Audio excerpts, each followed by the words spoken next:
এটা ইবাদত চলছে। এক নম্বরে শুনতে হবে, ফাস্তামিউ লাহু ওয়া আনসিতু। দুই নম্বরে চুপ থাকতে হবে। দুইটাই ফরজ। দুইটাই কি? আর এখানে যে বসে আছেন এটা কি ফরজ? কথা বোঝা লাগবে।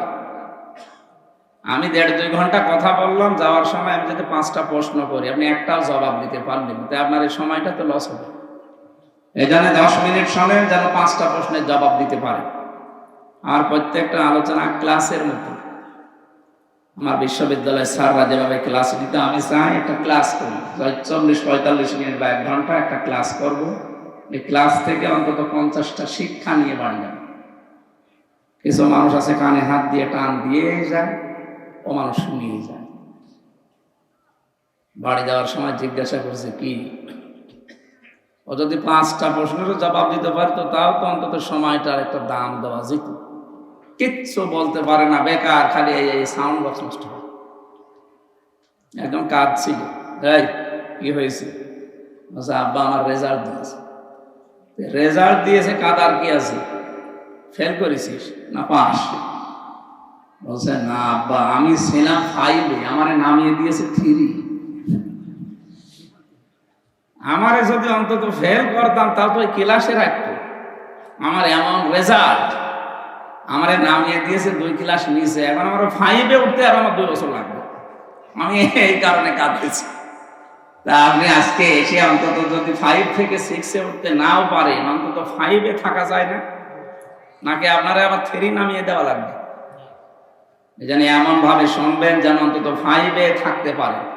6-এ অবশ্যই আমাদেরকে উঠতেই হবে। এই কথা বলে না কেন? লাতার কা বন্যা তবাকন আন তবাক, এটা কোরআনের আয়াত, ইনশিকাকের ভেতরে আছে। এই আয়াতটার মানে বাস্তব হচ্ছে, হে নবী আপনি এক জায়গায় থাকলে হবে না, আপনাকে উপরে ওঠা লাগবে। দিন যত যাবে আপনাকে উপরে উঠতে হবে, এক তবকা পার হয়ে আর এক তবকা যাবে। তাকে আল্লাহ যে তবকার পরে তবকা, আসমানের পরে আসমান পার করে একেবারে আরশ মহল্লা পর্যন্ত নিয়ে গিয়েছিলেন, এটা শোনেননি জীবনে? তুমি কি একবারে গিয়েছে? আস্তে আস্তে গিয়েছিলেন। আজকে আমরা অন্তত 96 বছরে এখানে যারা শুনলাম, অন্তত এত বছর না শুনলেও 20-30-40 বছর শুনতেছি একাধারে। আগে যা ছিলাম, কোরআন শোনার পরে যদি ওই রকমই থাকে, তাই আপনারা শোনার দরকার নেই, আপনি অন্য কাজে মন দিন। ডাক্তারের কাছে আমরা যারা যাই, প্রত্যেকটি বাচ্চা নিয়ে গেলে ডাক্তার আগে ওজন দেয়। আগে কি করে? আমার এই যে আজকে 53-54 দিন হয়ে গেল, একটা মেয়ে হয়েছে, পরে ডাক্তারের কাছে নিয়ে গেলে আগে ওজন দেয়। ওজন দেওয়ার পরে এখন 5 বছর পরে যদি ওর ওজন দিয়ে দেখে যে ওই 5 বছর আগে যা ছিল এখনো তাই আছে, ও কি সুস্থ না অসুস্থ? তা আপনি 96 বছর কোরআন শুনছেন, এটা তো আল্লাহর বাণী, আপনার ভেতরে তো প্রতিক্রিয়া আসার কথা, কিছু আসে না। আমরা এরকম শ্রোতা হব না, আমরা এমন শ্রোতা হতে চাই যেন এখান থেকে 5 কেজি ওজন ছিলাম, আজকে যেন অন্তত 6 কেজি করে নিয়ে যেতে পারি। আমার কথা বুঝতেছে? আল্লাহ তুমি আমাদেরকে তৌফিক এবং ধৈর্য দিও, বলেন আমিন। তাহলে শুনতে আসি যারা, তাদের দায়িত্ব আল্লাহ কয়টা দিলেন? 1 নম্বরে চুপ থাকবে, যত কিছু হয়ে যাক কথা বলা যাবে না, যা হোক খুব বেশি হলেও ইশারা করবে। 2 নম্বরে শুনতে হবে। এটা মনে হয় আমি বানালাম না? সূরা আরাফ 204 নম্বর আয়াতে আল্লাহ জানিয়েছেন, ওয়াইদা কুরিয়াল কুরআনু ফাসতামিউ লাহু ওয়া আনসিতু লাআল্লাকুম তুরহামুন। রহমত নাযিল হবে এখানে যদি তোমরা শুনতে পারো আল্লাহর কোরআন আর চুপ থাকতে পারো। যেহেতু আপনি বসে আছেন, এটা কিন্তু ফরজ না। আগের যে 2টা বললাম এটাই ফরজ। শুনবেন ফরজ, চুপ থাকা ফরজ, আরে বসে থাকা নফল। বসে থাকা কি? আফদালুল ইবাদাতি তিলাওয়াতুল কোরআন। পৃথিবীতে যত নফল ইবাদত আছে, সবচাইতে নফল ইবাদতের ভেতর উত্তম এই কোরআনের অনুষ্ঠান। এখানে কোরআন পড়া হবে, শোনা হবে, বোঝা হবে, এটা উত্তম নফল ইবাদত। কিন্তু চুপ থাকা আর শোনা কি? বলেন বলেন। কাউকে সালাম দেওয়া কি ফরজ? সুন্নাত। সালাম দেওয়া কি? কিন্তু সালাম শোনার পরে জবাব দেওয়া, দেখেছি? সালাম দেওয়া সুন্নাত, অথচ জবাব দেওয়া ওয়াজিব। না দিলে আপনার ওয়াজিব তরক করার গুনাহ হবে, আর ওয়াজিব তরক করলে কবিরা গুনাহ হবে। সালাম না দেওয়া ভালো ছিল না? অনুষ্ঠান করে যদি আপনার গোনা হয়ে যায়, আমার মনে হয় এটা না দিয়ে গোনা যেটা হয় এটা একটু শান্তিও পাওয়া যেত, ওইটা দেওয়াই ভালো ছিল না। আমরা এসেছি আমাদের কিছু নেওয়ার জন্য, সুতরাং আপনারা যা করছেন শ্রোতার দায়িত্ব পালন করেন। এখন আমি যারা বলতে আসে যারা, তাদের দায়িত্ব কি? আল্লাহ রাব্বুল আলামিন বলেন, ওয়ানসালনা ইলাইকা যিকরা লিতুবাজ্জিনা লিন-নাসি মা নুজিলা ইলাইহিম ওয়া লাআল্লাহুম ইয়াতাফাক্কারুন। সূরা নাহলের 44 নম্বর আয়াতের শেষের দিকে আছে, হে নবী, এই কোরআন আপনার প্রতি আমি নাযিল করেছি, শুধু চুমা খাবেন আর মাথার উপরে রেখে দিবেন। হ্যাঁ, কেন দিলাম আপনাকে এটা জানেন? লিতুবাজ্জিনা লিন-নাস, আপনি মানুষের সামনে ব্যাখ্যা করবেন, বিবৃতি দেবেন স্পষ্ট ভাবে, গোপন করবেন না কিছু। শব্দের দিকে খেয়াল করে শুনেন, লিতুবাজ্জিনা লিন-নাস। আপনি যখন মানুষের সামনে ব্যাখ্যা দেবেন, এই মানুষ যারা মরে গেছে, লাম শব্দ ব্যবহার করা হয় আরবি গ্রামার অনুযায়ী 13টা অর্থে। প্রথম অর্থ হচ্ছে লাম ব্যবহার করা হবে যাদের জন্য তারা জীবিত হওয়া লাগবে। আল্লাহ এখানে যে লিন্নাস দিয়েছেন, এটা মৃত মানুষের জন্য না, জীবিত মানুষের জন্য। সুতরাং কোরআন প্রচার করা লাগবে, কোরআন ব্যাখ্যা করা লাগবে তাদের সামনে যারা জীবিত। কি কিন্তু শব্দটাকে 15.5 বছরে আমরা পাল্টিয়ে ফেলেছি। এই দেশে জীবিত মানুষদের সামনে কোরআনের ব্যাখ্যা করা কত কঠিন হয়ে গিয়েছিল। 14 জায়গায় অনুমতি নেওয়া লাগবে এরকম একটা অনুষ্ঠান করার জন্য। যারা দায়িত্বে ছিলেন সরাসরি হয়তো বলেননি যে আমরা হতে দেব না, কিন্তু যেন না হয় এইরকম ব্যবস্থা আপনি করে রেখেছিলেন। 14 জায়গায় কেউ যাবেও না, ও ছাতা কোরআনের অনুষ্ঠান দিবে। যাতে মাতাল হলো তাহলে ঠিক ছিল, কারণ জানে যে এদেশে 96% মুসলমান। অন্তত আশাই করে কোরআনের বিরুদ্ধে ডাইরেক্ট অবস্থান নিয়ে টিকে থাকা যাবে না। একটা ছেলে শুধু বাগান থেকে ফুল ছিঁড়ত, বাগানের মালিকের ছেলে এই ছেলের বাবার কাছে গিয়ে বলছে, চাচা আপনার ছেলে শুধু আমাদের বাগান থেকে ফুল ছেড়ে, আপনি কিছু বলতে পারেন না? ফুল ছেড়ে, ওর মাথা একটু খারাপ তো, এজন্য ফুল ছেড়ে। ছেলেটা বলছে, চাচা আপনার বাগানের পাশে তো, আমাদের বাগানের পাশে তো আপনার বাগান আছে, ওই বাগানে তো বড় বড় ফুল আছে, ওইটা তো ছেড়ে না। ওর মাথা যদি খারাপ হবে তো ওইটাও তো ছেড়ার কথা। চাচা বলছে, ভাতিজা মাথা খারাপ, অত খারাপ না। ওদের মাথা খারাপ হয়ে গিয়েছিল 15.5 বছরে, তো এত খারাপ হয়নি যে সরাসরি বলবে কোরআন চলতে দেব না। তো যেন না চলে এরকম কাজ সব ওরা করেছিল। ওরা জীবিত মানুষদেরকে শোনাতে দিত না। হ্যাঁ, মানুষ মরে গেছে, আপনি কোরআন পড়ে। যারা কোরআন প্রচারে কোরআনের ব্যাখ্যায় বাধা দিত, ওদের বাবা মারা গেলে আমারে ডেকে নিয়ে বলতো, হুজুর কোরআন পড়ে দেন। আরে ভাই, আপনার বাপ তো মরেই গেছে, ওর জন্য তো আর কোরআন শরীফ না। ও যতদিন জীবিত ছিল ওই পর্যন্ত ওরা শোনাতে পারলে, কাজ করতে পারলে কাজ হইত। ও মরে গেছে, এখন আমি শুনিয়ে কি করব? যাদের জীবন কোরআনের উপরে চলে না, এই মানুষগুলো যদি মরণের পরে হাফেজ দিয়ে, মাওলানা আলেম দিয়ে কোরআন পড়ায়, যেই কয়টা আয়াত পড়বে ওগুলো যদি ওর প্র্যাকটিক্যাল লাইফে না থাকে, ওর আরো আযাব বাড়বে। ফেরেশতা এসে কথা দেবে, ওই কি বলে হাফেজ, ইউসিকুমুল্লাহু ফি আওলাদিকুম লিয-যাকারি মিসলু হাযযিল উনসায়াইন। তেলাওয়াত যখন অবশ্যই করবে, আয়াত পড়বে না, পড়বে না? আলহামদুলিল্লাহি রাব্বিল আলামিন থেকে শুরু করে এ পর্যন্ত যখন আসবে, ফেরেশতা কিন্তু গোতা দিয়ে বলবে, কি এই আয়াত তোর জীবনে ছিল? এক ছেলে যা পাবে, 2 মেয়ে তাই পাবে, এটা আল্লাহর নির্দেশ। কিন্তু বহু মানুষ এই দেশে ছেলের নামে সবই লিখে দেয়, আর মেয়েকে বলে তোর জন্য দোয়া করে দিলাম। এটা একটা টাটকা শয়তান। কোন কারণে আপনি এটা করলেন বলেন তো? ছেলেটাকে জন্ম আপনি দিয়েছিলেন, মেয়েটাকে ভাড়া করে জন্ম দিয়েছেন। কথা বলেন এটা। ওইটাও যদি আপনার হয় তাহলে আল্লাহর যে নির্দেশ ছিল ওইটা আপনি কেন করলেন না? আমি বহু হাসিকে আমার নিজের সাথে যেতে দেখেছি এই কাজ করে। ওরা কিছু মনেও করে না, ওরা জানেও মনে হয় না, আর জানলেও কিভাবে জানে আমি জানি না। যাওয়ার আগে ভালো ভালো জমিগুলো, পজিশনগুলো, দোকানগুলো সব ছেলেকে দিয়ে দেয়, আর মেয়ের জন্য বলে আল্লাহর ঘরে কাবায় যাচ্ছি তোর জন্য দোয়া করে দেবো যা। আরে ভাই, আপনি তো দোয়া করবেন, ওকে ফাঁকি দিলেন কেন? দোয়া করবেন করেন, ওর জমি আগে ফেরত দিন। কথা বলেন না কেন? না, আপনার হয়নি, আপনার কিন্তু আযাব বাড়বে আপনার এই আয়াত যদি জীবনে মানা না হয়।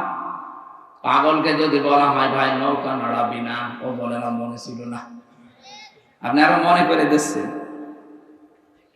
পড়তে পড়তে যখন সূরা নেসার ভেতরে 10 নম্বর আয়াত তেলাওয়াত করবে, ইন্নাল্লাযীনা ইয়াকুলুনা আমওয়ালাল ইয়াতামা যুলমান ইন্নামা ইয়াকুলুনা ফী বুতুনিহিম নারা ওয়া সায়াসলাউনা সাঈরা। খুব খেয়াল করবে, কয়েকটা তথ্য এখান থেকে পাওয়া যাবে। আল্লাহ পাক বলেন ইন্নাল্লাযীনা, নিশ্চয় যারা, ইয়াকুলুনা, আকালা ইয়াকুলু মানে খাওয়া, এটা মজারে, বর্তমান, ভবিষ্যৎ, প্রেজেন্ট, ফিউচার। এখন যারা খাচ্ছে, ভবিষ্যতেও যারা খাবে। আমওয়ালাল ইয়াতামা, মালের বহু বচন আমওয়াল, আর ইয়াতামা একাল করে টান আছে। যারা এতিমদের মাল খাচ্ছে এবং খাবে, যুলমান অন্যায় ভাবে, ইন্নামা অবশ্যই তারা, ইয়াকুলুনা ফী বুতুনিহিম নারা, তারা পেটের ভেতরে যা দেয় সব জাহান্নামের আগুন ছাড়া আর কিছু না। শব্দটা কত কঠিন, ভয়ঙ্কর দিয়েছেন আল্লাহ। খাবারকে আল্লাহ বলেন জাহান্নামের আগুন। এটা এতটুকু আল্লাহ যদি শেষ করে দিতেন, আল্লাহর কসমি আয়াত আমি পড়তাম না। পরে শব্দটা আরো কঠিন, ওয়াসায়াসলাউনা সাঈরা। শব্দ শুরু করার আগে আল্লাহ সিন দিয়েছেন। সিন, সাউফা, কদ, লাম, এরকম 13টা শব্দ আছে আরবি গ্রামারে। আবার কোন সেন্টেন্সের আগে যদি একটা আসে, বাংলা অর্থ দাঁড়ায় খুব তাড়াতাড়ি, অতি শীঘ্রই। আল্লাহ বলেন এই যে ওয়াসায়াসলাউনা সাঈরা, ওই মানুষগুলো শুধু মরতে দেরি হবে, কবরে দেওয়ার সঙ্গে সঙ্গে ওরে জাহান্নামে আমি আল্লাহ নিজে আগুন লাগিয়ে দেব। এবার আসেন তো এদের বাস্তবতায়। ইয়াতিম বলতে বাংলাদেশে বহু মানুষ আমরা আছি, এখানে বিশেষ করে যারা বসে আছে, এতিম মানে জিজ্ঞাসা করেন, বলবেন মা বাপ নেই কি না। এতিমের সংজ্ঞা, আপনার উপরে যারা আছে, ওই আন্ডারে নিচে যারা কাজ করবে, ওনার কাছে সবাই এতিম। একটা অফিসে 12,000 মানুষ কাজ করে, যিনি ওখানে এমডি আছে, এমডির নিচে যত মানুষ আছে সবাই তার কাছে এতিম। কারণ তার কলমের খোসায় এর চাকরি চলে যেতে পারে। কথা বলছেন এখন? এই দেশের যিনি দায়িত্বে ছিলেন 18 কোটি মানুষের, তার কাছে আমরা সবাই এতিম। কি করলেন আপনি এতিমের সাথে? একজনকে তো এতিমের মাল আত্মসাৎকারী বলে 6-7 বছর জেল খাটালেন। আর আপনি কি করেছেন এতিমদের সাথে বলেন তো?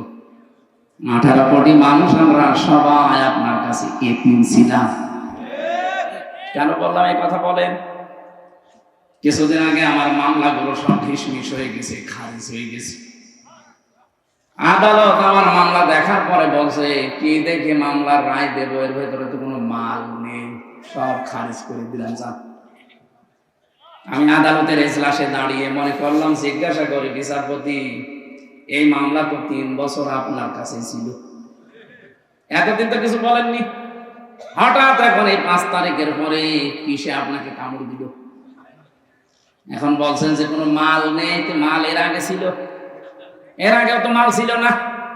এই মামলাটা প্রায় 30 বারের উপরে সিএমএম কোর্ট, জজ কোর্ট, হাইকোর্ট মিলে 30 বার করে উঠেছে। একবারও জামিন দেয়নি। প্রত্যেকবার বলেছে না এই দেওয়া যাবে না, কারণ এই লাল কালি মারা ছিল। আর এখন 5 তারিখের পরে কি আল্লাহ আপনাকে ইশারা দিল যে বলছেন কোনো কিছু এর ভেতরে পাওয়া যাচ্ছে না বিচার করার মতো, সব খারিজ করে দিলাম। উনি এই কথায় আমাকে বলতো, খাস কামড়ায় আমাকে ডাকও দিয়েছিল, কিন্তু আমি যাইনি, কারণ আমার রাগ হয়ে গিয়েছিল। কি করে 3টা বছর আমি ওনার কাছে, আমার বাবা, আমার চাচা, আমার যারা সবাকাঙ্ক্ষী, বিশেষ করে আমার মামলা যারা দেখাশোনা করছে, এতবার একটা ঠনকো মামলা নিয়ে যাওয়া লাগে। কিন্তু উনি এই কথাই বলতো, হুজুর আমার কিচ্ছু করার নেই, আমার হাত বাঁধা ছিল। কি বাঁধা ছিল বলেন তো? একটা হাইকোর্টের বিচারপতি যদি বলে আমার হাত বাঁধা ছিল, তো কোন দেশে ছিলাম আমরা টের পাচ্ছি? এদেশে 1628টা চেয়ার আছে। এই চেয়ার ক্ষমতার চেয়ার, 1628টা চেয়ারের একটা মাত্র চেয়ারে হাত খোলা ছিল, বাকি সব চেয়ার ছিল হাত বাঁধা। কথা বোঝেন আমার? ওই যে একটা চেয়ারের হাত বাঁধা খোলা ছিল, ওরা যখন পালিয়ে গেছে পুরা 1629টা 1627টা চেয়ার সব হাত আবু সাইদের মতো খুলে গেছে। এবার মামলা দেখে আর বলে না যা, আগে তো জামিনও দিত না, এখন বলছে খারিজ করে দিলাম। তার মানে উনিও পর্যন্ত এতিম ছিল, ওনার উপরে যারা আছে তার কাছে। কথা বোঝেন? আপনি এতিমের সাথে কি করেছেন বলেন তো? এতিমের দিকে চোখ গরম করে তাকানো নিষেধ, তারে ঘাড়ে ধাক্কা দেওয়া নিষেধ, অথচ এতিমের সব অধিকার নষ্ট করে আপনি নিজে ক্ষমতায় বসে আছেন। 18 কোটি মানুষ আমরা এমন এতিম হয়ে গিয়েছিলাম, কাশি দেব তাও জিজ্ঞাসা করে দেওয়া লাগতো যে কাশি দেব।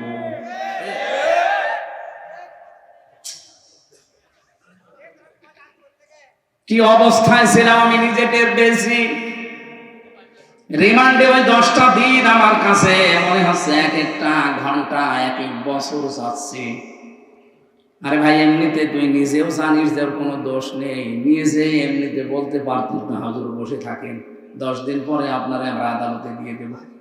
কি করেছেন? আপনার বিবেকে কি একটু বাধা দেয়নি? নিজেই মাঝে মাঝে এসে বলতো আপনার কোনো দোষ নেই, আমরা জানি। এত খারাপ আচরণ করতেন কি করে? আমি যাই হয় ছোটখাটো, আমার নামের আগে অন্তত আলেম লেখা আছে। কি আমার পায়ে ডান্ডা বেড়ি লাগিয়েছেন, মাজায় দড়ি বেঁধেছেন ছাগলের মতো, হাত মানুষের সামনে বাঁধে আর আমার বেঁধেছে পেছনে, কালো কাপড় দিয়ে চোখ বেঁধে নিয়ে আপনি টাঙিয়ে দিলেন 11 ঘন্টা। এমনি আমার শরীর চলে না, এর উপরে যদি এত বড় অত্যাচার 1-2 ঘন্টা করে ছেড়ে দেন। 3টা বছর ফাঁসির কন্ডেম সেলের ভেতরে যোগাযোগ বিচ্ছিন্ন করে আমার অধিকার সব নষ্ট করে রেখেছিলেন। জেলে থাকলে তো 10 বছর থাকা যায়, ফাঁসির ওই কন্ডেম সেলের ভেতরে শুধুমাত্র সেলে রেখে দিয়ে শেষ করেনি, 24 ঘন্টা তালা লাগিয়ে রাখে, আবার সিসি ক্যামেরা দিয়ে রেখেছে, আমার সাথে কেউ যেন কথা না বলে, আবার যোগাযোগ বাইরে পুরা বিচ্ছিন্ন। হ্যাঁ, আমার চাইতে কঠিন অবস্থায় ছিল যারা আয়না ঘরের গভীরে ছিল। আমি ছিলাম 10 দিন, কিন্তু অত গভীরে না। মাঝে মাঝে দেখতাম কিছু মানুষ চিৎকার করছে, একটা মানুষ 2 বছর, 5 বছর, 8 বছর, 10 বছর, 14 বছর পড়ে আছে, কেউ জানি না। এত বড় বড় নখ হয়ে গেছে, চোখ দাড়ি ডক, মনে হচ্ছে আকাশ থেকে, জঙ্গল থেকে মনে হয় বেরিয়ে আসতেছে। দেখলে আপনার ভয় লাগবে। যারা এত বড় নখ বলেন তো কি অবস্থা তার?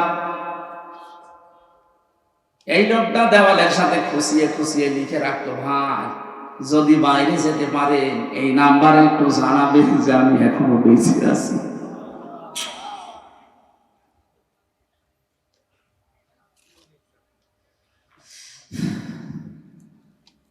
এতিমদের সাথে যা করা হয়েছে পৃথিবীর ইতিহাস পাল্টিয়ে ফেলেছেন, অথচ বিশ্ব নবীকে পর্যন্ত আল্লাহ জানিয়েছে, হে নবী সাবধান এতিমের ব্যাপারে। আরাআইতাল্লাযী ইউকাযযিবু বিদ্দীন ফাযালিকাল্লাযী ইয়াদউল ইয়াতীম। আপনি কি ওই মানুষগুলোকে দেখেননি? হাফে ইস্তেফহাম, প্রশ্নবোধক চিহ্ন, ইন্টারোগেটিভ সেন্টেন্স। এটা নবীকে আল্লাহ প্রশ্ন করছেন, হে নবী আপনি কি ওই মানুষগুলোকে দেখেননি যারা কিয়ামত যে হবে এটা বিশ্বাস করে না? নবীজি বলেন, কই আমার সামনে যারা আসে তো দেখে মনে হয় সব কিয়ামত বিশ্বাসী মানুষ। এদের চেহারা সুরত দেখলেই মনে হয় যে আকাশ থেকে মনে হয় জিবরাইল ওকে ফেলে দিয়েছে। এত সুন্দর চেহারা, কিয়ামত বিশ্বাস করে না মানে? আল্লাহ বলেন, হ্যাঁ আমি যেগুলো বলছি দেখেন এগুলোর ভেতরে আছে কিনা।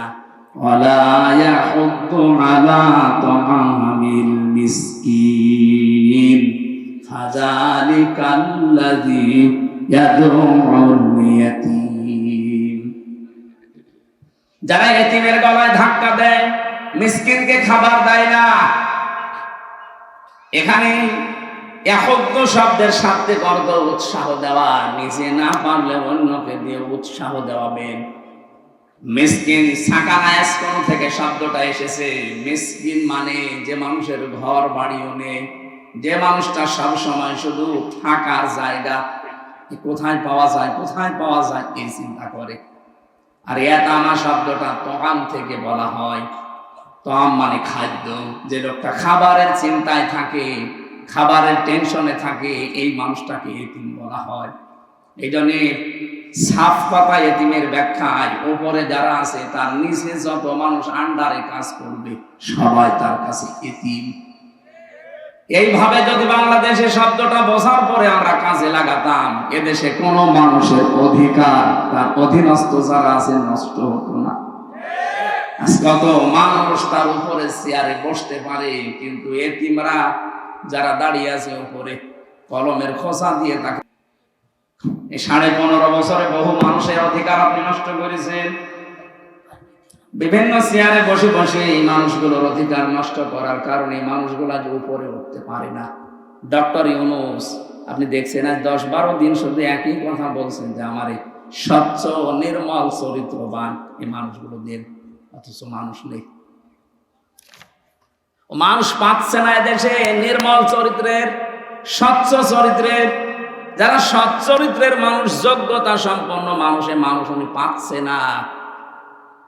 পাবে কোথায়? 15.5 বছর তো এরকম মানুষকে উপরে উঠতে দেওয়া হয়নি। তাদেরকে ফেলে রেখেছেন এমন জায়গায় তারা 15.5 বছর মরিয়ে গেছে একেবারে। আমার কথার অর্থ আপনি বোঝেননি।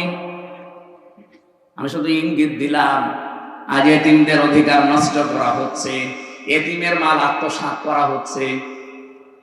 যারা এতিমের মাল এতদিন খেয়েছেন, আপনি জাহান্নামের আগুন খেয়ে বেঁচে আছেন।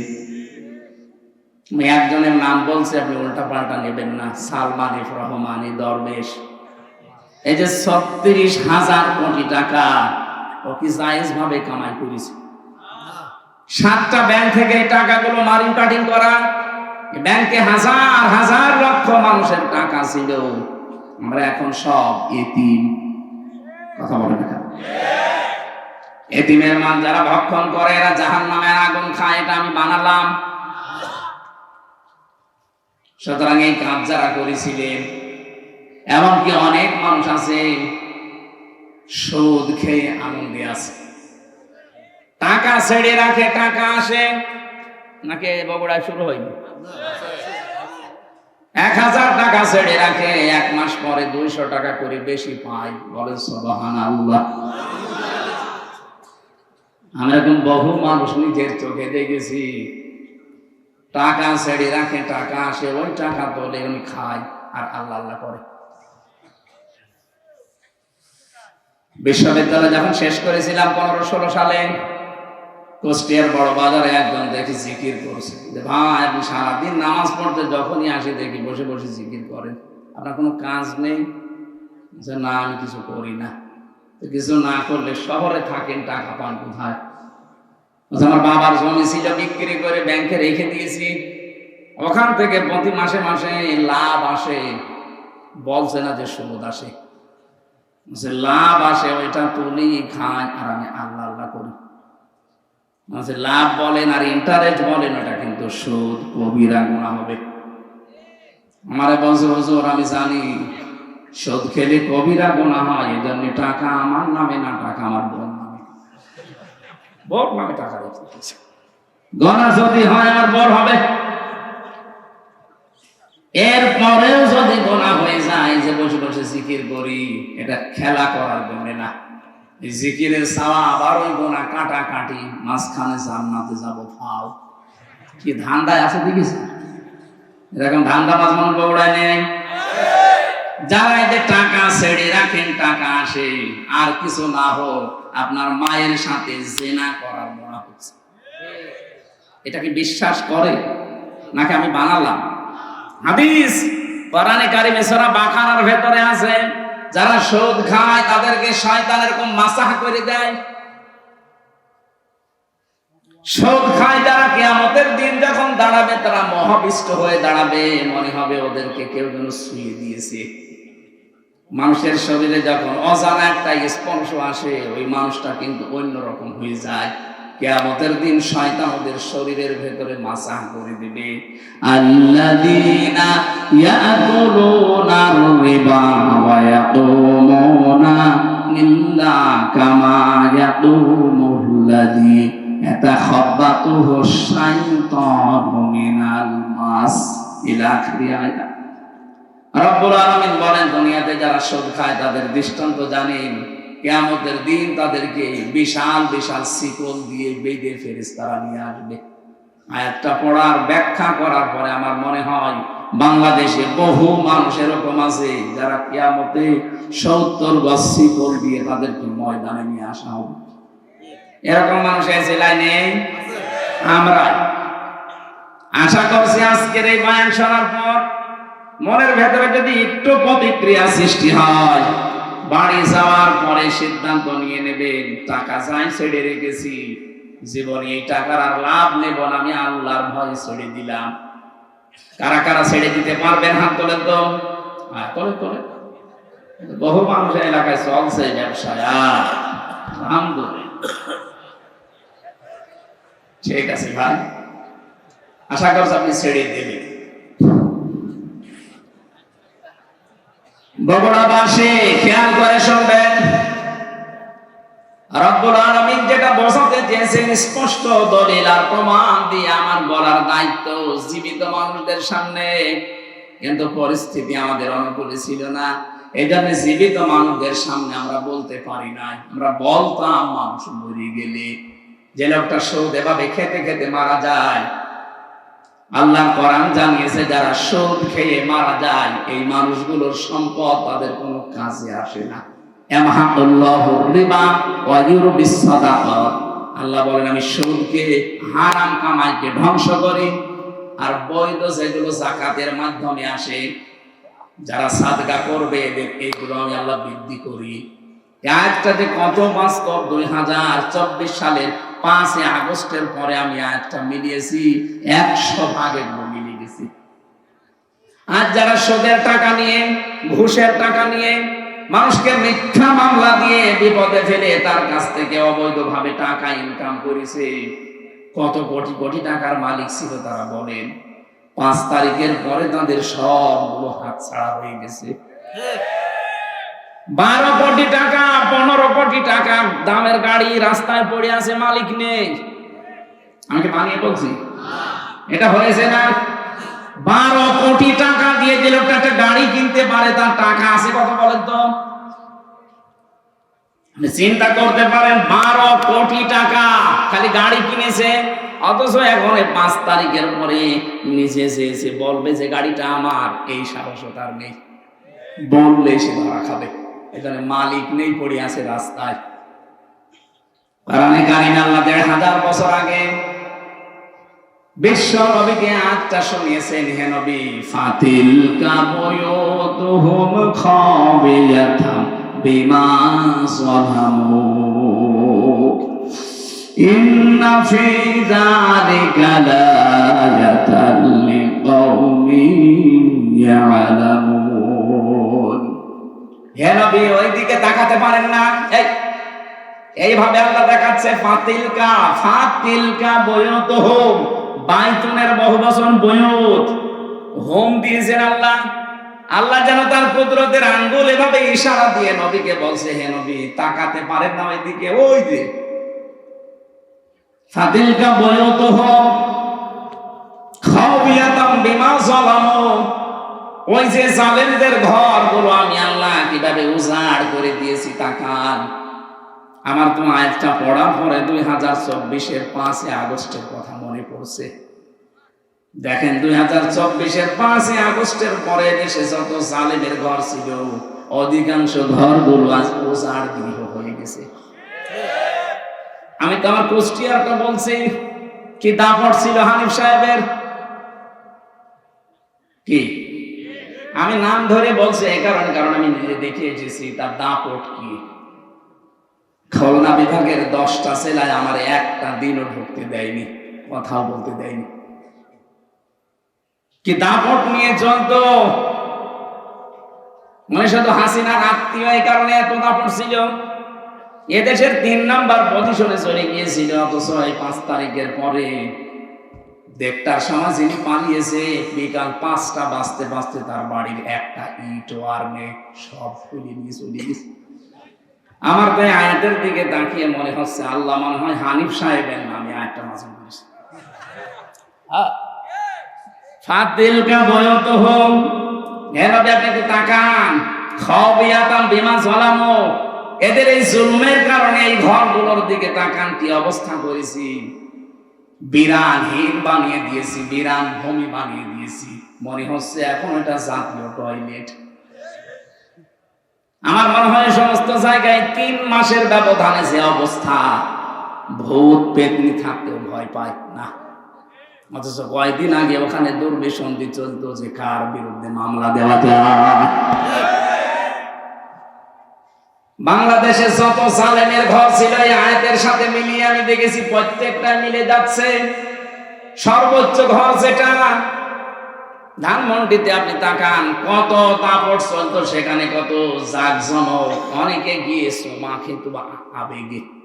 অথচ 3 মাসের ব্যবধানে কালকে পেপারে দিয়েছে ও ঘরটা এখন উজাড় গৃহ, জনমানব শূন্য। 3 মাসে এমন অবস্থা, 3 বছর যেতে দেন, আবু জেহেলের বাড়ি যদি ইন্টারন্যাশনাল পায়খানা হতে পারে, জালেমদের যে সমস্ত জায়গাতে জুলুম, অত্যাচার, নির্যাতনের জন্য আয়না ঘর বানিয়েছে, টর্চার সেল বানিয়েছে, গোপন ঘর বানিয়ে মানুষকে নিয়ে পিটাতো, এই জায়গাগুলো আমার আল্লাহ এই দুনিয়াতে মানুষের সামনে দেখাবে, এগুলো জাতীয় টয়লেট হয়ে যাবে।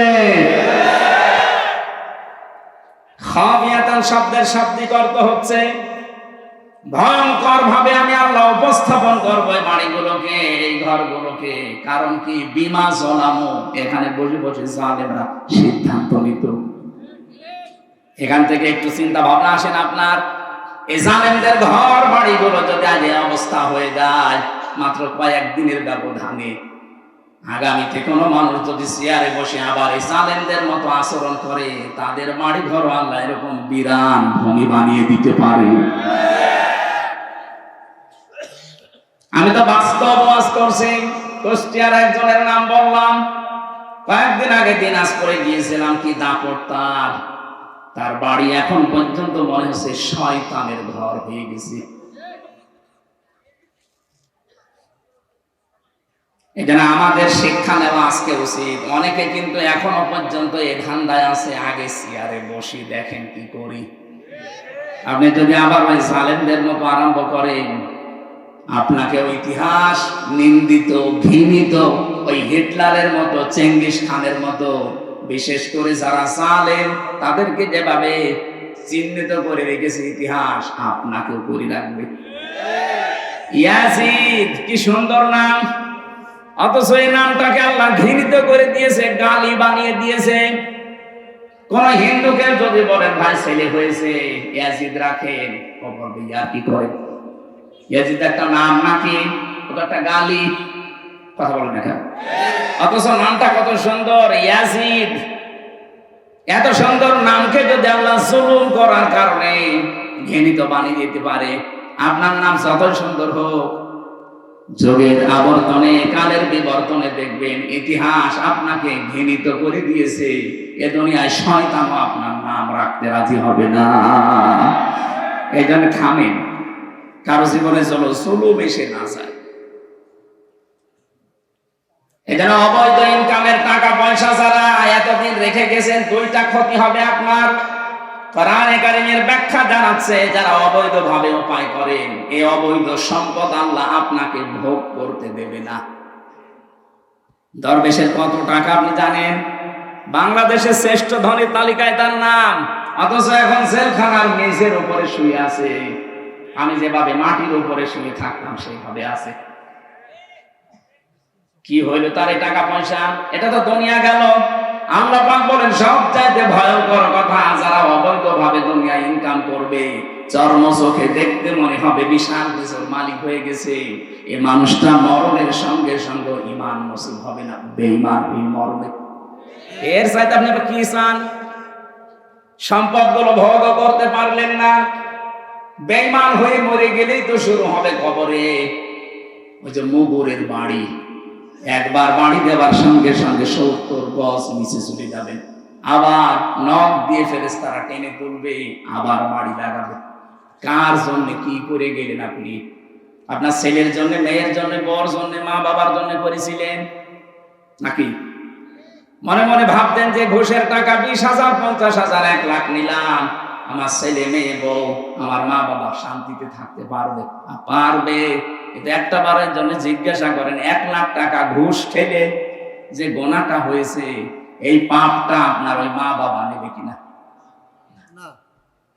এমনকি যাদের জন্য সম্পদের পাহাড় তৈরি করে রাখলেন, আমার বাস্তব অভিজ্ঞতা আমি বলছি, এখানে আমরা যত মানুষ আছি, এই যে এই মানুষটা মনে করেন সম্পদের অবৈধ একেবারে বিশাল পাহাড় তৈরি করে মারা গেল, 200 বছর পরে যদি বগুড়াতে ফিরে আসে তখন তো আর এই মানুষগুলো পাবে না। পাবে? 200 বছর পরে আমাদের নাতির নাতির নাতি 3 প্রজন্মের পরে এক লোক আসবে, উনি যদিও সেই সময় এসে বলে এই বাড়ি কিন্তু আমার, ওই বাড়িতে আপনার 3 প্রজন্মের পরে যারা আসবে ঢুকতে দেবে না। আপনি যতই পরিচয় দেন, আমি কিন্তু তোর বাবার বাবার বাবা, বলবে কিসের বাবা? যদি থাকতে চান মসজিদের বারান্দায় গিয়ে থাকেন, এই বাড়িতে আপনাকে ঢুকতেও দেবে না। যদি যেতে না চান সোতা দিয়ে পিটাবে, এটাই বাস্তবতা। আর পুরা কোরআন শরীফের সামারাইজ এইটা। আমি পুরা কোরআন শরীফে আমি তাফসীরের উপরে অনার্স মাস্টার্স করেছি, আমি দেখেছি আল্লাহ এইটাই বোঝাতে চেয়েছে, ওমাল হায়াতুদ দুনিয়া ইল্লা মাতাউল গুরুর। ও হামসা, দুনিয়ার জীবনটা কিন্তু ধোঁকা। দুনিয়ার জীবন কি? তোমার মা বাবা ভালোবাসে ঠিক আছে, একটু কিছু করে দেখো ওই মা বাবার ভালোবাসা হারিয়ে যাবে। তোমার স্ত্রী ভালোবাসে ঠিক আছে, সন্তানাদি তোমারে ভালোবাসে, একটু উল্টা পাল্টা কিছু করে দেখো ভালোবাসা সব পালাবে। পৃথিবীর জমিনটা ধোঁকা, যার জন্য যা করছেন বৈধ টানা হয়ে অবৈধ হলে ওরা আপনার বিপক্ষে কিয়ামতে জাহান্নামে দেওয়ার জন্য ব্যস্ত হয়ে পড়বে। ডাক দিয়ে বলবে ওয়াকালাল্লাযীনা কাফারু রব্বানা আরিনাল্লাযাইনি আযাল্লানা মিনাল জিন্নি ওয়াল ইনস লাহুম কুলুবুন লা ইয়াফকাহুনা বিহা রব্বানা আরিনাল্লাযাইনি আযাল্লানা মিনাল জিন্নি ওয়াল ইনস নাজআলুহুমা তাহতা আকদামিনা লিয়াকুনা মিনাল আসফালিন। আল্লাহকে নিজে ডাক দিয়ে বলবে, আল্লাহ এ আমার বাবা, এ আমার বড় ভাই, এ আমার নেতা, এদেরকে আমি দেখিয়ে দিলাম এই মানুষগুলো নিজেদের স্বার্থে আমাদের জন্য বহু কিছু দুনিয়ায় করেছে, ওদেরকে আমরা করতে বলি নাই। দেখিয়ে দিলাম আমাদেরকে যা শাস্তি দিবা শুধু ওদেরকে আমাদের কাছে এনে দাও, তোমার কিছু করা লাগবে না। তাহাতা আকদামিনা, কদমের বহু বচন আকদাম, 5 শব্দের বহু বচন, আল্লাহ 2 দ্বিবচন দিয়েছেন, বহু বচন দুই পায়ের নিচে ওদের মুখের উপরে লাথি দিয়ে জাহান্নামের একেবারে নিচে দিয়ে ফেলবো। ওই সন্তান বলবে যে সন্তানকে 2 তলা বাড়ি বানাতে গিয়ে আপনি বৈধ অবৈধ দেখেননি, বাবা শাহজালাল সব হালাল। এরকম পাগল দেশে নেই? আছে মানে আমরা যারা পাগলামি আর না করি সামনে। সুতরাং ব্যাখ্যা যখন যেটা করব কোরআনে কারীম দিয়ে, আমার দায়িত্ব হবে জীবিত মানুষদের সামনে এই সঠিক কথাগুলো তুলে ধরা। আর যারা জীবিত মানুষ শুনবে তাদের দায়িত্ব কি? না লিতুবাজ্জিনা লিন-নাস, আল্লাহ পাক বলেন লাআল্লাহুম ইয়াতাফাক্কারুন। হে নবী, আপনার সামনে যারা এই কথাগুলো বুঝবে, শুনবে, অনুধাবন করবে, এরা যেন বাড়ি যেয়ে চিন্তা ভাবনা করে। সুতরাং শুধু 1 বছর পরে পরে শুনতে আনবেন আর গরুর মতো জীবন কাটাবেন না, শোনার পরে বাড়ি যেয়ে চিন্তা ভাবনা করেন। তাই তো আমি যদি 200 বছর পরে আবার বগুড়ায় ফিরে আসি, আমার নিজের আপন চন্দ্রায় তো আমার বাড়ি উঠতে দেবে না। আল্লাহ আমাদেরকে তুমি এই পাগলামি থেকে অন্তত বাঁচাও। এটা হবে, এর প্রশ্নের জবাব আল্লাহ আগেই পাঠিয়ে দিয়েছেন। এরপরও যদি আমরা কেউ ফেল করি, আমার মনে হয় ওরা 5 থেকে নামিয়ে দেওয়া দরকার। কিসে? আল্লাহ আমাদের বুঝ দাও, বলেন আমিন। কোরআনে কারীমের 6666টি আয়াত, মাত্র একটা আয়াত পড়েছি, সূরা হামিম সেজদার 30 নম্বর আয়াত। আমাকে আল্লাহ এই মাথার ভেতরে যে জ্ঞান দিয়েছেন, এই আয়াতে যত কথা আছে আমার কাছে ব্যাখ্যা নোট করা আছে। আমার মনে হয় মরণ পর্যন্ত যদি আয়াতটা ব্যাখ্যা করা হয় তারপরও শেষ হবে না, এত কথা এর ভেতরে লুকানো আছে। আমরা যতটুকু পারি এবার তাফসীর আকারে কথা বলবো ইনশাআল্লাহ। কোরআনে কারীম এবার আহ্বান জানাচ্ছে, ইন্নাল্লাযীনা ক্বালু রাব্বুনাল্লাহ, অবশ্যই যারা এই কথা বলতে পারে আমাদের রব আল্লাহ, সুম্মাস্তাকামু, এর উপরে টিকে থাকে, ইস্তেকামত পয়দা করে, দৃঢ়তা নিয়ে অটুট থাকে, অটল থাকে, স্থিতিশীল থাকে, তাতানাজ্জালু আলাইহিমুল মালায়েকা, তারা বিপদে পড়লে আমি আল্লাহ গ্যারান্টি দিলাম তাদের জন্য ফেরেশতা নাজিল করে সাহায্য করব। আমি জানি এই কথা শোনার পরে আমাদের 100% বিশ্বাস অনেকেরই নেই। আল্লাহ যে মুমিন বান্দারা বিপদে পড়লে সাহায্যের জন্য ফেরেশতা পাঠাতে পারে, এটার বিশ্বাস আমাদের এখন তৈরি হয়নি। খালি শুনি সেই জন্মের পর থেকে যে বিপদে পড়লে মুমিনদের জন্য আল্লাহ ফেরেশতা পাঠায়, কোনদিন তো চোখে দেখি না, এই জন্য আমাদের বিশ্বাস হয় না। আল্লাহ রাব্বুল আলামিনের কথাগুলো আমাদেরকে বিশ্বাস করা লাগবে কি 98% না 100%? 100% বিশ্বাস করলে আজকের আয়াত থেকে কয়েকটা সিদ্ধান্ত নিয়ে বাড়ি যাওয়া লাগবে। ফেরেশতা একটা দুইটা না, মালায়েকা বহু বছর। মালা কোন আল্লাহ দেননি, তাতানাজ্জালু, এটা মুজারে, বর্তমান, ভবিষ্যৎ, প্রেজেন্ট, ফিউচার। আল্লাহ পাক বলেন ফেরেশতা মণ্ডলী আসার পরে বলবে, আল্লাহ তাখাফু ওয়া লা তাহজানু, কোনো ভয় নেই, কোনো চিন্তা নেই। কিসের ভয়, কিসের চিন্তা, এই দুইটা শব্দের ব্যাখ্যা আজকে করব আমরা। কিসের ভয় নেই, ফেরেশতারা বলে কিসের চিন্তা নেই।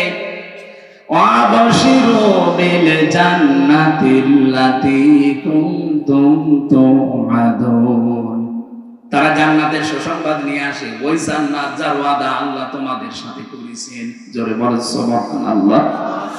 এটা ছিল আয়াতের বাংলা অর্থ। এবার আসে আমরা ব্যাখ্যার দিকে যাই। আমার মনে হয় আপনারা বুঝতেছেন তো নাকি?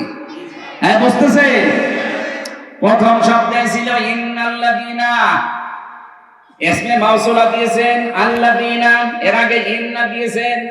আল্লাহ যদি শুধু আল্লাযীনা দিয়ে শুরু করতেন তাও বাংলা অর্থ চলে আসতো, যে আল্লাযীনা ক্বালু রাব্বুনাল্লাহ, যারা বলে আমাদের রব আল্লাহ। আল্লাহ বলেন না, আমি গ্যারান্টি দিলাম, ইন্নাল্লাযীনা। বাবা মাঠে যাওয়ার আগে সন্তানকে বলছে, আমি মাঠে গেলাম, দুপুরবেলা খাবার নিয়ে যাবে। সারাদিন পরিশ্রম করে বিকালে এসে দেখছে ছেলে খাবার নিয়ে যায়নি, মার্বেল খেলছে। কি বাবা তো খুব খুশি হবে।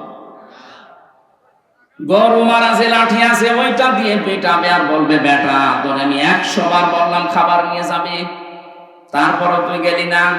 100 বার বলেছিল, কয়বার? আপনারা 100 বার, একবারের ভেতরে 100 বারের গুরুত্ব ছিল।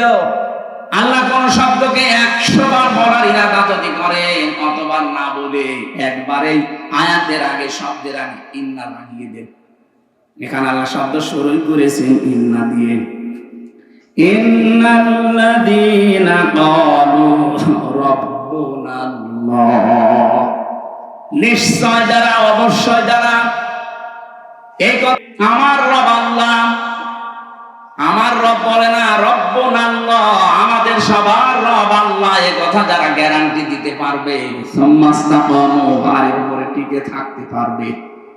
এটা যে বাস্তবে কত কঠিন, আমি ছেড়ে যাওয়ার পরে কিছুটা আঁচ পেয়েছি। মীর কাশেম আলীর নাম শুনেছেন, আমি নামটা ধরলাম এই কারণে, আমি উদ্বুদ্ধ করতে চাই। আল্লাহকে যারা রব বলার পরে টিকে থাকতে পারে, তাতানাজ্জালু আলাইহিমুল মালায়েকা, আল্লাহ যে ফেরেশতা পাঠায় তাদের কাছে, এটা বাস্তব। ওনার মাত্র 3 ঘন্টা পরে ফাঁসি।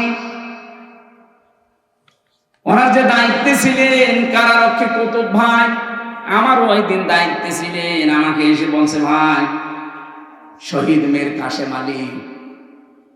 আমি তখন নামাজের ভেতরে তেলাওয়াত করছিলাম এশার নামাজে, ইন্নাল্লাযীনা ক্বালু রাব্বুনাল্লাহ। নামাজ শেষ হওয়ার পরে উনি আমার সামনে দাঁড়িয়ে আমার বলছে, হামজা ভাই যে আয়াতটা পড়লেন, এই আয়াতটা যে কত বাস্তব এটা আমি নিজে চোখে দেখেছি শহীদ মীর কাশেম আলীর জীবনে। লোকটার মাত্র 3 ঘন্টা পরে ফাঁসি। আমি ওনাকে জানাতে আসলাম যে স্যার সময় নেই, মাত্র 3 ঘন্টা আছে, আপনি প্রস্তুতি নিন। আমারে বলছে, কারারক্ষী ভাই এখনো 3 ঘন্টা, আমি 2 ঘন্টা ঘুমিয়ে গেলাম, আপনি 2 ঘন্টা পরে আমারে লিখে দেবেন। আমারে বলছিল যে ভাই যার 3 ঘন্টা পরে ফাঁসি, যার ছেলে ব্যারিস্টার গুম হয়ে আছে, আরমান 8 বছর গুম হয়ে আছে, ও জানে না যে বেঁচে আছে না মরে গেছে। তাও যে নরমাল পাগল ছাগল হলে তো হয়তো ব্যারিস্টার।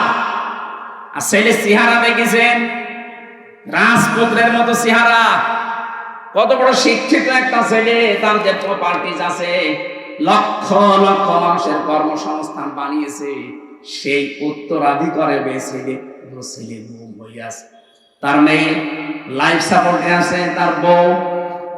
এরকম কঠিন মুহূর্তে মাত্র 3টা ঘন্টা পরে যার ফাঁসি হয়ে যাবে, তার দলীয় যে লোকজন লক্ষ লক্ষ মানুষ পালিয়ে বেড়াচ্ছে, হাজার হাজার মানুষ জেল খাটতেছে, কথা বলে না। অথচ সেই লোকটা দেখলাম 2 ঘন্টা ঘুমিয়ে 2 ঘন্টা পরে উঠে বলছে, গোসল করলো, ওযু করার পরে বিস্কিট বের করে বলছে, ফাঁসি তো হয়ে যাবে, বিস্কিট খাবেন আপনি। কারারক্ষী গতদিন বলছিল না আমার খাওয়া লাগবে না, আপনি তাড়াতাড়ি রেডি হয়ে নেন। নতুন জামা পায়জামা বের করলেন ব্যাগের ভেতর থেকে, সবগুলো পরার পরে বলছে, ফাঁসির যে পোশাক আছে ওইটা কি পরাবেন, নাকি আমি যা পরেছি এইটাই নিয়ে যাবেন। ওনার লুঙ্গি পরা ছিল, দেখলাম লুঙ্গি ভিজা ছিল, নাড়ি দিলেন, বললেন এইটা আমার ফাঁসি হয়ে গেলে আর একটা কয়েদিকে দিয়ে দেবেন, সে জীবনে পড়তে পারবে। সুন্দর জামা কাপড়, পায়জামা পরলেন নিজে, পাঞ্জাবি গায়ে দিলেন। আমারে বলছে, আর কয় মিনিট বাকি আছে, শাহজাহান জল্লাদকে ডাক দেন, চলেন আমরা যাই, মনে হচ্ছে শ্বশুর বাড়ি যাবো। বাস্তবে শুনতে যত সহজ মনে হচ্ছে, ওই জায়গায় থাকলে অত সহজ না।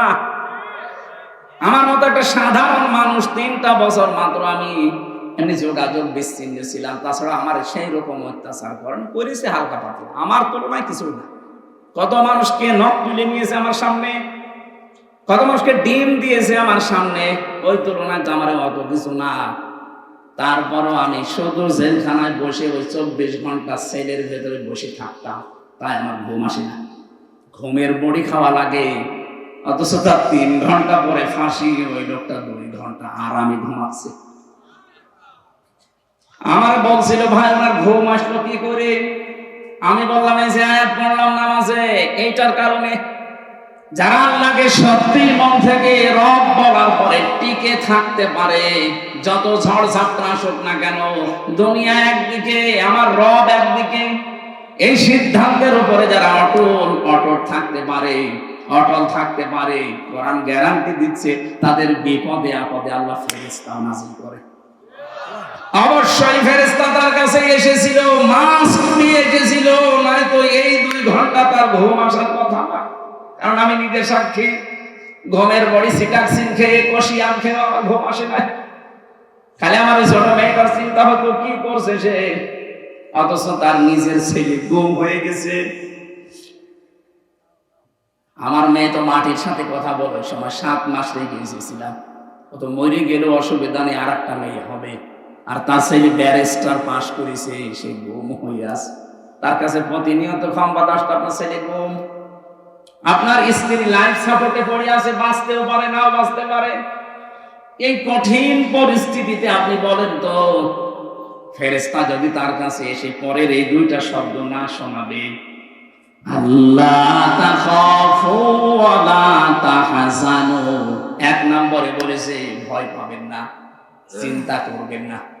কিসের ভয় পাচ্ছেন? ফাঁসি। ওই যে জান্নাতের সিঁড়ি দেখা যাচ্ছে, এখান থেকে শুধু এই জামানা বাদ দিয়ে আর একটা জগতে যাবেন, ওই সিঁড়ি দিয়ে আপনি জান্নাতে প্রবেশ করবেন। 2 নম্বরে ওয়ালা তাহজানু, চিন্তা করবেন না। কিসের চিন্তা? হয়তো আপনার চিন্তা আসতে পারে, আমি যদি এখন মারা যায়, ফাঁসি হয়ে যায়, আমার ছেলেটা তো গুম হয়ে আছে, আমার পরিবার কে দেখবে, আমার এত বড় বড় ব্যবসা, আপনার কয় টাকা আছে? মীর কাসেম আলী বাংলাদেশে 5 জন ধনী থাকলে এরকম অবস্থায় ছিল একজন। লক্ষ লক্ষ মানুষকে কর্মসংস্থান তৈরি করে দিয়েছে। কোন পর্যায়ে ছিল বলেন তো সে লোকটা?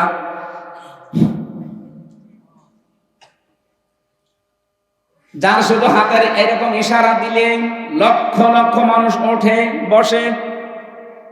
আমার কথা তো ছাগলও শোনে না। মুরগি যে বলা হয় মুরগি ধান খাস না, মুরগি আরো চলে চলে খায়। আর তার কি ক্ষমতা আল্লাহ দিয়েছিলেন, পাওয়ার দিয়েছিলেন সারা বাংলাদেশে না সারা পৃথিবীতে। মুসলিম বিশ্বে তার একটা নাম ছিল আলাদা। আমি কতগুলো মুসলমান দেশ ঘুরে আসলাম, এই দেশে কয়েকজনকে অনেকেই চেনি, তার ভেতরে মীর কাসেম আলী একজন। বহু মানুষের কর্মসংস্থান বানিয়েছে, তাও জায়েজ ভাবে, হারাম ভাবে না। এই মানুষটাকে ফেরেশতারা হয়তো এই কথা বলেছিল, আমি তাফসিরে পড়েছি, এইভাবে লেখা আছে, ফেরেশতারা বলে চিন্তা করবেন না, আপনার দলীয় লোকজন পালিয়ে বেড়াচ্ছে, জেলখানায় আছে, আপনার স্ত্রী অসুস্থ, ছেলে গুম হয়ে আছে, ব্যবসা প্রতিষ্ঠানগুলো সব সরকার হাতছাড়া করে দিচ্ছে, কোনো চিন্তা নেই, ভয় নেই, এগুলোর সব দায়িত্ব আল্লাহ নিজে নেবে। এই কথাটা কানের কাছে যখন ফেরেশতারা বলে তখন তার ঘুম আসে, তাছাড়া ঘুম আসা সম্ভব না। ফেরেশতারা এসে তার সামনে জান্নাতটা তুলে ধরে, যেমন হযরতে আসিয়ার সামনে জান্নাত তুলে ধরেছিল ফেরেশতারা, তিনি যখন ঈমানের পরীক্ষা দিচ্ছিলেন। ইয ক্বালাত রাব্বি ইবনি লি ইনদাকা বাইতান ফিল জান্নাতি ওয়া নাজ্জিনি মিন ফিরআউনা ওয়া আমালিহি ওয়া নাজ্জিনি মিনাল কওমিজ যালিমিন। সম্মানিত মা বোন যারা এসেছেন, এই আয়াতে আপনাদের 2টা শিক্ষা আছে। মেয়েরা এসেছে,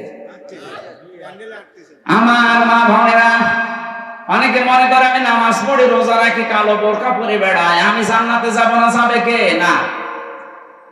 হযরতে আসিয়ার দিকে তাকান, এত বড় কঠিন পরিস্থিতি, তার ঈমানের উপরে টিকে থাকতে গিয়ে তার হাতের ভেতরে পেরেক লাগিয়েছে তার নিজের স্বামী ফেরাউন, তার কপালে পেরেক লাগিয়েছে, পায়ের ভেতরে চালাকা লাগিয়েছে, মাথার উপরে গরম তেল ঢেলে দিয়েছে, চুলগুলো সব উঠে গেছে।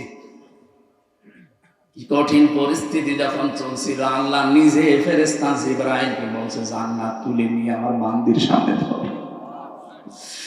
হযরতে আসিয়া জান্নাত দেখার পরে ডাক দিয়েছিলেন,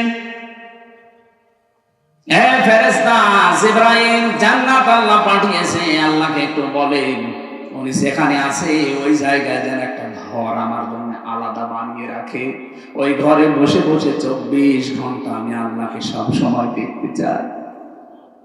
1 নম্বরে তিনি কি ঈমানের পরীক্ষায় কি কথা বললেন, 2 নম্বরের কথাটা মেয়েদের জন্য বলার জন্য আমি আয়াতটা পড়লাম। হযরতে আসিয়া বলেছিলেন, রব্বি নাজ্জিনি মিন ফিরআউনা ওয়া আমালিহি ওয়া নাজ্জিনি মিনাল কওমিজ জালিমিন। দুই জায়গায় এক আলিফ করে টান আছে। হযরতে আসিয়া বলেছিলেন, হে আল্লাহ, আমার স্বামী ফেরাউন নিজে জুলুম করছে, লোকজন দিয়ে করাচ্ছে। এই জুলুমের যে বিভৎস অত্যাচার সীমা লঙ্ঘন করে ফেলেছে। আমি জীবিত অবস্থায় আমার শরীরের ভেতরে শলাকা পিরিক, আমার মাথার চুলগুলো সব তুলে ফেলেছে। আমার লজ্জাস্থান ওরা বর্ষা মারবে বলে রেডি হয়ে আছে। এ কঠিন পরিস্থিতি দেখে তুমি যেন রেগে যেও না। তুমি আমাকে বাঁচাও অন্তত এই জুলুম থেকে, আমার স্বামীর অত্যাচার থেকে, আর যাদেরকে দিয়ে অত্যাচার করায় তাদের অত্যাচার থেকে তুমি আমাকে বাঁচাও। কিন্তু তুমি আমার স্বামীর উপরে গজব দিও না। চিন্তা করেছেন কোন অবস্থায় দোয়া করছে? এত বড় কঠিন ভয়ঙ্কর অত্যাচার জুলুম নির্যাতনের পরও তিনি স্বামীর জন্য বরদোয়া করেননি। হ্যাঁ, বলেছিলেন তুমি আমাকে স্বামীর অত্যাচার থেকে বাঁচাও, আমার স্বামীর উপরে তুমি অত্যাচার করো না। আর আপনি একটা সাবান কম হলে বরদোয়া দেন। এক কথা বলছেন, এরকম বহুত দেশে নেই। সারাটা জীবন আমরা শেষ করে দেই। আর একটা শাড়ি যদি একটু কম দামি হয়, ফোঁটা দিয়ে আমার ফোঁটা বের করে ফেলে। আপনার কাছে এসেছি বলে আমি কিচ্ছু পেলাম না।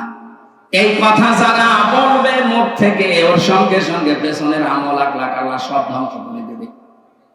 ফেরাউনের স্ত্রী যদি এত কঠিন অবস্থায় ওর স্বামীর জন্য বরদোয়া না দেয়, আপনি একটা শাড়ির জন্য বরদোয়া দিয়ে দিলেন। আপনি মানুষ, আর আপনি জান্নাত যাবেন। বহু মেয়েকে আমি এই বাংলাদেশের সাথে মিলিয়ে, হাদিসের সাথে মিলিয়ে দেখতে পাচ্ছি। বিশ্বনবী বলেন, আমি মেরাজে যখন গেলাম দেখলাম অধিকাংশ মেয়েরা জাহান্নামের আগুনে। ফেরেশতারা জিজ্ঞাসা করলাম কেন? ফেরেশতারা বলেছিল দুইটা কারণে। এক নম্বরে তারা স্বামীর কুফরি করে। স্বামীর কুফরি মানে স্বামীর নাশকরি করে। সবকিছু একটা মানুষ দেয়, হঠাৎ একটু কিছু কম পড়ে গেলে তখন নাশকরিয়া করে, উল্টা পাল্টা কথা স্বামীকে বলে ওর মন খারাপ করে দেয়। এরকম বউ আছে? কার হাত তোলে তো? একজন। আপনি ক্যামেরার সামনে এসে হাত তুলে দেখান, আপনার বউ দেখো আজকে আপনার ঘরে ঢোকা বন্ধ করে না। আমি হাসির খোরাকি দেইনি। এই লোকটা তো লজ্জা শরম ত্যাগ করে হাত তুলেছে, আর আমরা হাত তুলতে পারছি না। তার কারণ ক্যামেরা সব আমার দিকে ঘোরানো, আমি তুলি তো আরো ঝামেলা। সম্মানিত মা বোনেরা, না হচ্ছে না। এখানে বহু স্বামী অবস্থায় আছে। পুরুষ নির্যাতনকারী নারী যেমন আছে, নারী নির্যাতনকারী পুরুষও আছে। বাংলাদেশে নারী নির্যাতনকারী পুরুষের বিরুদ্ধে মামলা হয়, পুরুষ নির্যাতনকারী নারীর বিরুদ্ধে কোনো মামলা নেই। অন্তত আর যাই হোক, চাচা এরশাদ তো ছিল, এই আইনটা তো পাস করতে পারতো। এই কথা বলেন না কেন? চাচা এরশাদ যদি পাস করেছে তো, যে পুরুষ নির্যাতন করলে তাদের বিরুদ্ধে মামলা হবে, তাহলে আমার মনে হয় আমরা অনেকে আজ পরিবারে জান্নাতে থাকতাম। কি যে অবস্থায় আছে আমরা বলতেও পারি না, সইতেও পারি। অথচ মেয়েরা যদি মনটা একটু উদার করে, পরিবারটা একটা জান্নাত হয়ে যায়। খাদিজাতুল কুবরার জন্য আল্লাহ জান্নাতে আলাদা একটা ঘর বানিয়ে রাখবে। ওই ঘরটা হবে নয়েজ মুক্ত, আওয়াজ মুক্ত। কেন?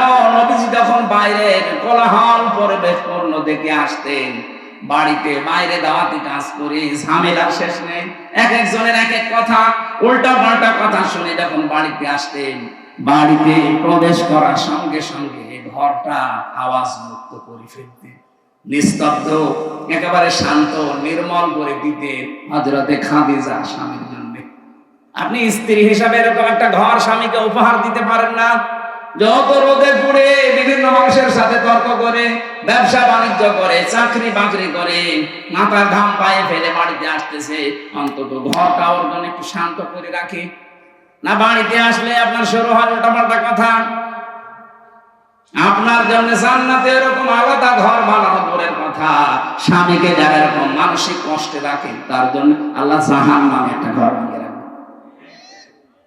খালি নামাজ পড়ে রোজা করে আর কালো বোরকা পরে মনে করছে আমি আল্লাহর ওলি হয়ে গেছি।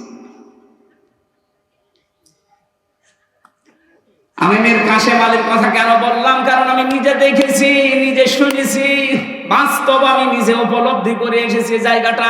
এই জন্য বললাম, আমরা যারা আজ আল্লাহকে রব বলার পরে সত্যি আমরা টিকে থাকতে পারি, তাদেরও কিন্তু একটা আলাদা অনির্বচন সুখ আল্লাহ তাদেরকে দান করে। শব্দটা কি বললাম? অনির্বচন সুখ। যারা বাংলা পড়ে, শব্দটা এত ভয়ঙ্কর শব্দ। বাচ্চারা যখন দেখবেন এই ছোট ছোট পাখির বাচ্চা, মুরগির বাচ্চা, সিল যখন ছো মারবে এই ভয়ে, মা পাখিটা নিজের ডানাকে এভাবে বিছিয়ে দেয়, এরপরে ডাউন করে ফেলে। কি ডাউন করে এভাবে, এরপরে ফল করে দেয়।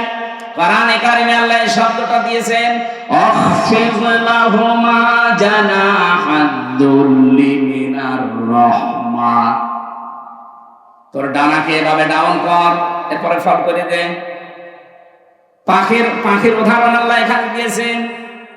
পাখিটা যখন নিজের বাচ্চাগুলোকে এভাবে ডানা ডাউন করে ফল করে দেয়, বাচ্চাগুলো নিচে যাওয়ার পরে পর যখন বেঁধে যায়, একটার সাথে আরেকটা পর লাগে, এত মোলায়েম হয়, এত সফট হয়, এত কোমল হয়, এত সুন্দর লাগে ওই নিচের জায়গাটা।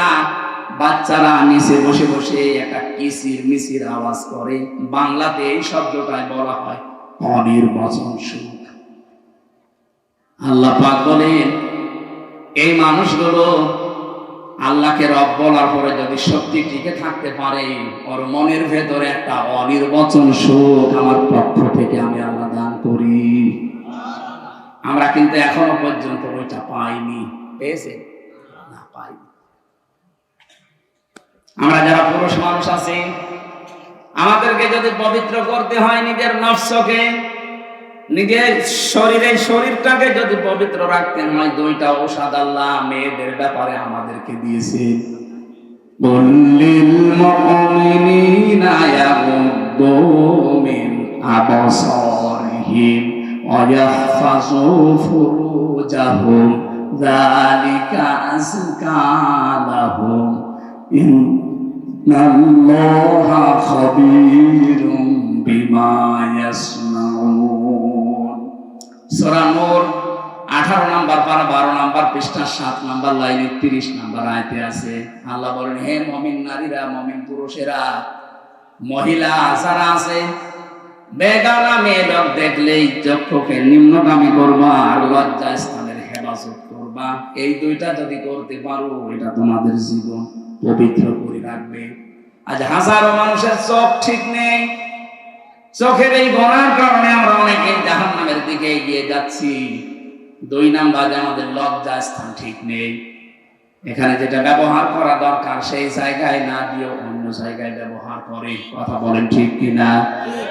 এর জন্য অনেক মেয়ে লোক দায়ী আছে। একটা মেয়ে লোককে আল্লাহ যা দিয়েছে, সে যদি তার স্বামীকে উজাড় করে দিতে পারে, আমার মনে হয় কোনোদিন কোন স্বামী তার বউ ছাড়া অন্য কোন জায়গায় লাইন করবে না। দেখলি? তার মানে এলাকায় লাইন চলছে। সম্মানিত মা বোনেরা, আপনার স্বামী কিন্তু এখানে বসে আছে, তার মানে ঝামেলায় আছে। আপনাকে আল্লাহ যা দিয়েছে আপনার স্বামীর জন্য দিয়েছে, সুতরাং উজাড় করে দেবেন, সে যেন অন্তত পরকীয়া প্রেম না করে।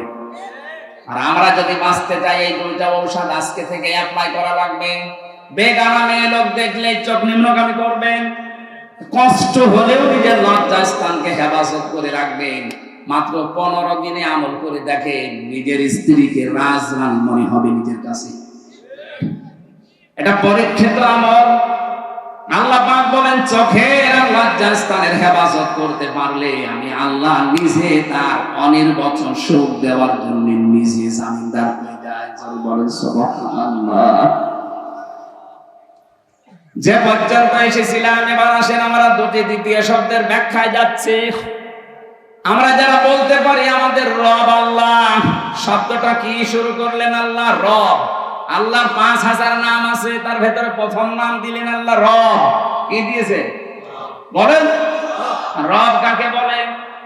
নেই থেকে, আমি আবার বলছি, নেই থেকে ধীরে ধীরে পূর্ণতায় যিনি পৌঁছিয়ে দেন, তার নাম আরবিতে বলা হয় রব। আমি কি ছিলাম বলেন তো? নেই। কি ছিলাম? 33 বছর বয়স এখন আমার, 34 বছর আগে আমি কি ছিলাম? নেই। এই কথা বলেন না কেন? আল্লাহ পাক আমাকে প্রথমে রব শব্দটা দিয়ে দেয়, স্মরণ করিয়েছে। আল্লাহ তাআলা লিনসানি হাইনুম মিনাদ দাহরি লাম ইয়াকুন শাইআন মাদকুরা। আমি ব্যাখ্যা করেছি, তাফসীর থেকে লিখেছি, এগুলো তাফসীরে ইবনে কাসির আর ফি জিলালিল কোরআন। রবের প্রথম অর্থ হচ্ছে সৃষ্টিকর্তা। সূরা আলাকে যে প্রথম আয়াত পড়েন ওর ভেতরে দলিল দেওয়া আছে, ইকরা বিসমি রাব্বিকাল্লাযী খালাক। পড়ো তোমার ওই রবের নামে যিনি তোমাকে বানিয়েছে। তাই রবের প্রথম অর্থ সৃষ্টিকর্তা, স্রষ্টা। আমাদের স্রষ্টাকে আরো জোরে। যারা রব হিসাবে আল্লাহকে মানবে তাদের এই দুর্বল জায়গায় আল্লাহ একটু আঘাত দিয়েছেন। তুমি কিন্তু নেই ছিলে, নেই থেকে আমি আস্তে আস্তে তোমাকে আজ হামজা বানিয়ে এই চেয়ারে বসিয়ে দিয়েছি। দ্বিতীয় নম্বরে রবের ব্যাখ্যায় পেয়েছি, রব মানে রিজিক দাতা। শুধু আমাকে সৃষ্টি করে শেষ করে দেননি, আমাকে রিজিকও দিয়েছে। মায়ের পেট থেকে শুরু করে এখনো পর্যন্ত রিজিক দিচ্ছে কে? দলিল দেওয়া আছে সূরা জুমারের 50 নম্বর আয়াতে। এক একটা শব্দে এত কথা ব্যাখ্যা করা আছে, আমি রাত বেশি হয়ে যাচ্ছে বলে সামারাইজ করে ফেলছি। 3 নম্বরে রব মানে মা'বুদ, যিনি ইবাদত পাওয়ার একচ্ছত্র মালিকানা, তার যোগ্যতা আছে। পৃথিবীতে বহু কিছু আছে, তারা ইবাদত পাওয়ার জন্য চেষ্টা করেছিল, নিজেকে দাবি করেছিল, কিন্তু ইবাদত পাওয়ার যোগ্যতা তাদের ছিল না। ফেরাউন নমরুদেরা নিজেরাই খোদা দাবি করে বলেছিল আমার ইবাদত করো। আল্লাহ পাক বলেন না, ইবাদত পাওয়ার যোগ্যতা শুধু আমার, কারণ আমি বানিয়েছি তোদেরকে আমার ইবাদত করার জন্য। এই ব্যাখ্যাটা দিয়েছেন সূরা জারিয়ার 56 নম্বর আয়াতে, ওমা খালাকতুল জিন্না ওয়াল ইনসা ইল্লা লিয়াবুদুন। 4 নম্বরে রব মানে আইনদাতা। আমি শুধু তোকে ইবাদত আমার করবি কিভাবে? আমার আইনগুলো মানার মাধ্যমে। 500 আইন আমি তোকে দিলাম, শরীয়তের বিধান, আইন, নিয়ম নীতি। বাংলাদেশে আমরা মাত্র একটা আইন মানি, তাও পূর্ণাঙ্গ না, অর্ধেক। অথচ কোরআনে আইন আছে 500। আমি একটাও যদি মানলাম, এখনো 900 কি 499টা বাকি আছে। আপনি রব মানেন কি করে? কবরে যাওয়ার পরে তো বলবে আমার রব্বুকা।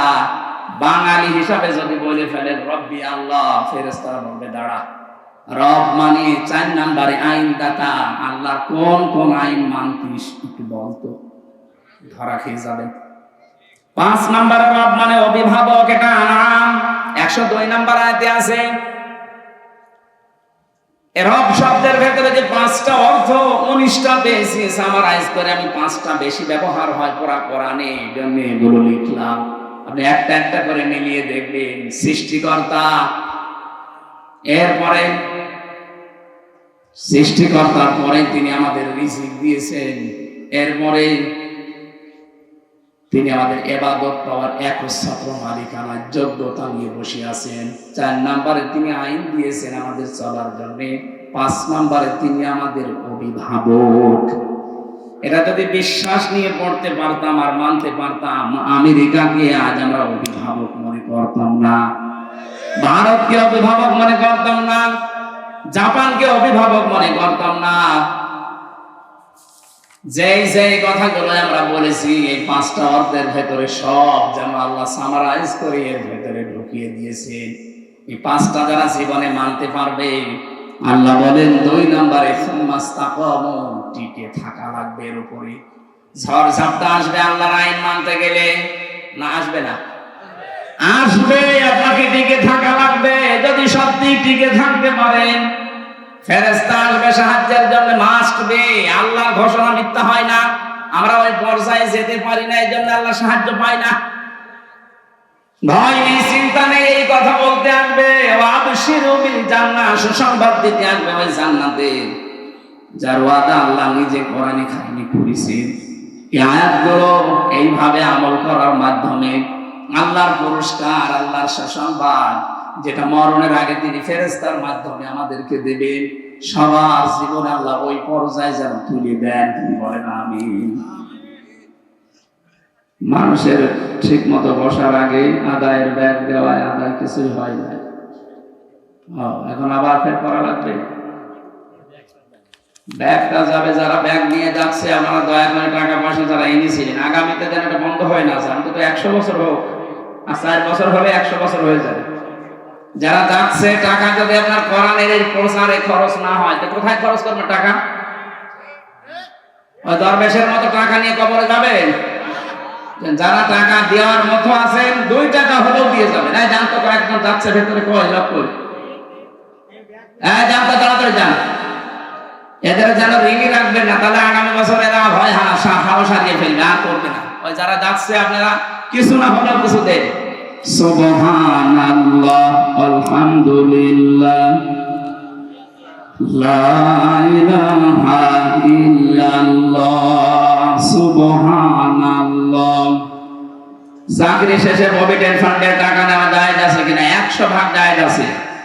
যেহেতু 13 ভাগ সুদ হিসাব করে চাকরি শেষে টাকা দেয় না, আপনার এই টাকা নিয়ে ওরা বিভিন্ন জায়গায় খাটায়, ওখান থেকে যে টাকাটা লাভ হয় ওইটা দেওয়ার নিয়ম।